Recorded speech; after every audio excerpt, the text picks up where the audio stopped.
آج ہم اپنے لیکچر میں انشاءاللہ قرآن مجید کے اندر استعمال ہونے والے کم و بیش 5000 حروف کے بارے میں معلومات حاصل کریں گے۔ 5000 لفظوں کی علامات کے بارے میں آج پڑھیں گے۔ مطلب یہ ہوا کہ اگر آپ کو یہ 3-4 علامات آپ سیکھ لیتے ہیں، ان کی پہچان کر لیتے ہیں، ان کے معنی یاد کر لیتے ہیں، تو آپ کو قرآن مجید کے 5000 لفظوں کے معنی جاننے میں بہت زیادہ آسانی ہو جائے گی۔ تو وہ علامات کون سی ہیں؟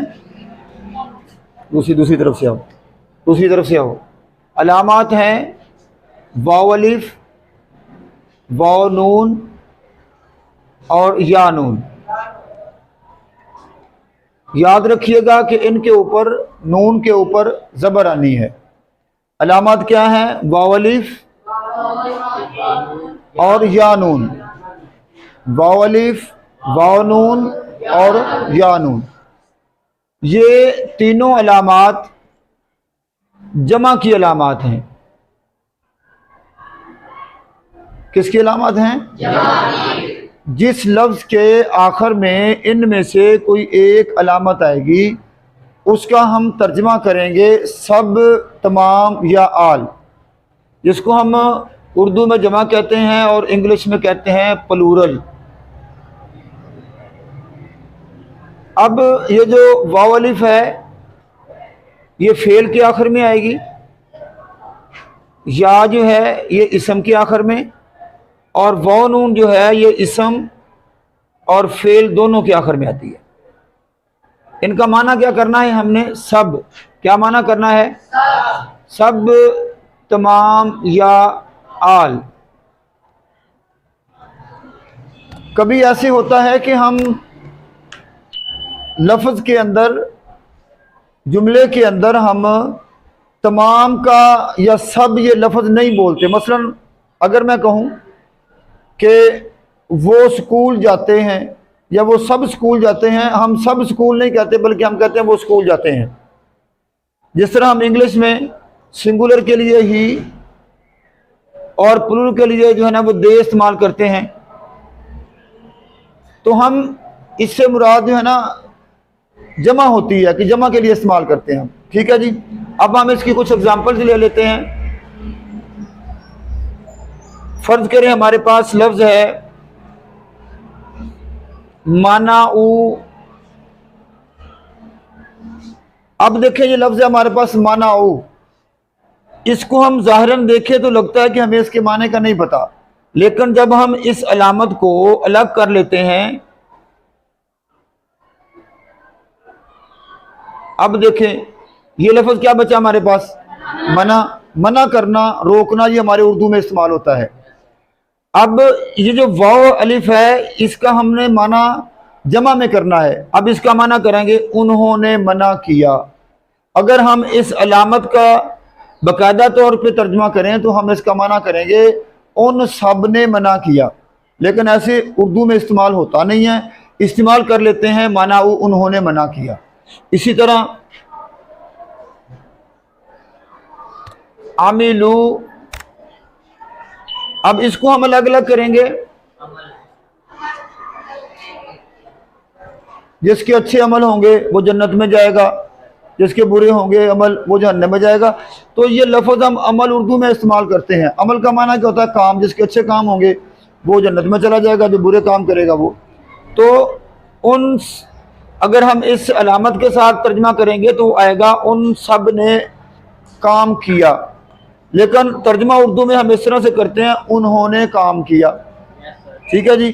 اسی طرح ہے عالمو۔ اب دیکھیں عالمو کو الگ الگ کریں گے۔ علم کا معنی ہوتا ہے جاننا۔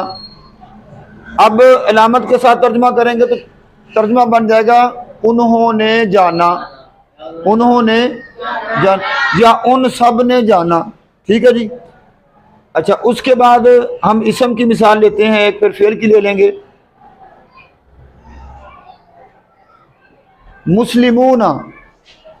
अब देखें मुस्लिमून, जब हम इसको अलग अलग करेंगे, मुस्लिम और वानून, मुस्लिम एक हो मुस्लिम हरम की पास मानने के लिए, तो ये उर्दू में हम मुस्लिम लफ्ज़ इस्तेमाल करते हैं। इसका लफ्ज़ी माना होता है फर्मा बरदार। अब जब वानून ये जमा के लिए होगा, तो इसको जब हम इकट्ठा तर्जमा करेंगे तो ये इसका हम तर्जमा करेंगे वो सब फर्मा बरदार या वो फर्मा बरदार। ठीक है जी। मुस्लिमूना, मुमिनूना, फासिकूना, ये थी हमारे पास इसम की मिसालें। अब फेल की मिसालें क्या हैं? युमिनूना। अच्छा, अब इसका तर्जमा आपको ज़ाहिरन लगता है कि नहीं आता, हालांकि इसका तर्जमा आपको आता है। आपने कुछ अलामात पढ़ी हैं, अलिफ ता या नून पढ़ी हैं। अलिफ ता या नून, उसमें कितने ज़मानों का माना होता है? दो ज़मानों का, एक हाल का और एक मुस्तकबिल का।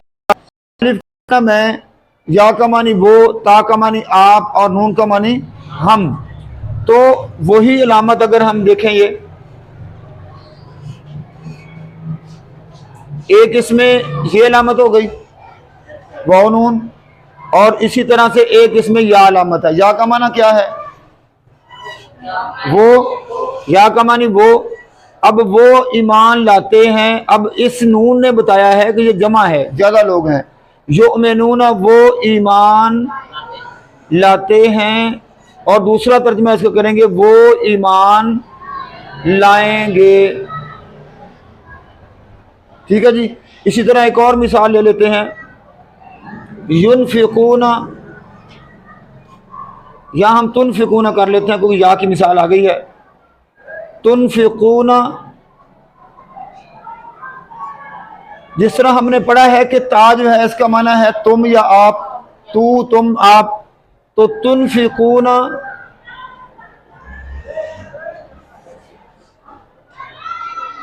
ता का माना आप, आगे नफका का माना खर्च करना। तुम खर्च करते, इस वाव नून ने बताया कि ये जमा का सीगा है। तुनफिकूना, आप खर्च करते हैं, आप खर्च करेंगे। दो मानी पाए जाते हैं इसके अंदर। आगे तीसरी है यानून, ये सिर्फ जो है वो इसम के अंदर आती है। इसी से जो है ना मुस्लिमून से मुस्लिमीना, मुमिनीना, फासिकीना। इन दोनों में फ़र्क ये है कि ये बतौर फ़ाइल इस्तेमाल होते हैं और ये बतौर मफ़ूल इस्तेमाल होती हैं। दोनों का सेम माना है। जिस तरह इसका माना है ईमान लाने वाले, इसका माना भी ईमान लाने वाले। इसी तरह फासिक है गुनाह करने वाले, ये भी गुनाह करने वाले। ये बतौर फ़ाइल इस्तेमाल होते हैं, ये बतौर मफ़ूल इस्तेमाल होते हैं। इनकी मिसाल देता हूँ। जा मुस्लिमून, आए मुसलमान। अब ये आने वाले मुसलमान हैं तो मुसलमान फ़ाइल हैं। ठीक है। अगर मैं मिसाल लूँ मुस्लिमीन की, राइतु मुस्लिमीना, तो यहाँ पे मैंने देखे मुसलमान, तो यहाँ पे फ़ाइल हैं और यहाँ पे मुस्लिमीन बतौर मफ़ूल इस्तेमाल हुआ है। मैंने देखे मुसलमान। तो इस तरह से ये आज का हमारा लेक्चर कंप्लीट हुआ। इसका खुलासा ये है कि ये तीन अलामात वाव अलिफ, वाव नून, या नून, ये जमा के लिए इस्तेमाल होती हैं। वाव अलिफ जो है ये फ़ेल के आखिर में आती है, वाव नून इसम और फ़ेल दोनों के आखिर में आती है, या नून जो है वो इसम के आखिर में आती है। तो इन सब का माना जब हम करते हैं कुरान मजीद के अंदर, तो सब करते हैं, तमाम करते हैं, या इनका माना जमा के तौर पे करते हैं, जमा के तौर पे। तो कुरान मजीद के अंदर ये 5000 अल्फाज ऐसे हैं कम व बेश, जिनके आखिर में इनमें से कोई एक अलामत आई होगी। इसका मतलब ये है कि आज हमने अगर ये सबक अच्छी तरह सीख लिया है, इसको याद कर लेंगे, तो हम कुरान मजीद के कम व बेश 5000 लफ्ज़ों के मानी को जानना सीख लेंगे इंशाअल्लाह।